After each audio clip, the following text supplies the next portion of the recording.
జగన్ సెకీతో కుదుర్చుకున్న ఒప్పందం అదాని ద్వారా డబ్బులు తినడానికే కోట్ల కోట్లు, కాబట్టి అది రద్దు చేసేయాలి. కానీ అదే సెకీ కరెక్ట్గానే ఉంది, అంతకంటే తక్కువకి ఎవడో ఇవ్వలేడు, అది క్యాన్సిల్ చేయలేము. అంటే పత్రికలు ఒక రకంగా రాస్తే వాస్తవం మరొక రకంగా ఉంటుంది. అది రద్దు చేసేయడం కాదు కదా, అదానితో సంబంధాలు కూడా తెగతించుకోవడానికి ఎవరూ సిద్ధంగా లేరు. కానీ పేపర్లలో మాత్రం తప్పు చేసాడు, తప్పు జరిగిపోయింది, తప్పుడు సంస్థ అన్నటువంటి కోణంలో రాస్తారు.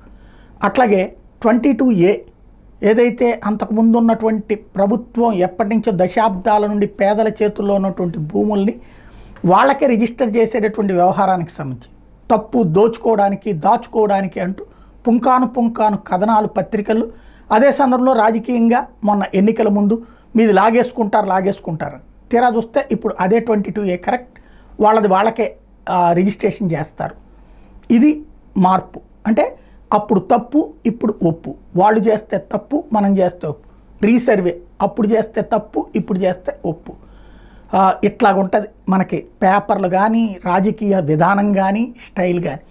దాన్ని సమర్థించుకోవడంలో కూడా నిస్సిగ్గుగా, నిర్మోహమాటంగా ఒక సాకుని చూపించి సమర్థించుకోవడం అనేది నడిచిపోతూనే ఉంటుంది. ఇప్పుడు ఇందులో ఒక కొత్తది చేరింది ఈ జాబితాలో. ఏదైతే మన బాండ్లు, TDR బాండ్లు అప్పట్లో తప్పు అవన్నీ దోచుకున్నారు, ఇప్పుడు ఇచ్చేస్తే తప్పు కాదు. అంటే మేం చేస్తే ఏదైనా శృంగారం, ఎదురోళ్ళు చేస్తే ఏదైనా విచారం, ఇలాగే నడుస్తున్నది. దాన్ని సమర్థించుకొస్తూ కథనాలు రాయడానికే ఇప్పుడు జర్నలిజం ఉంది.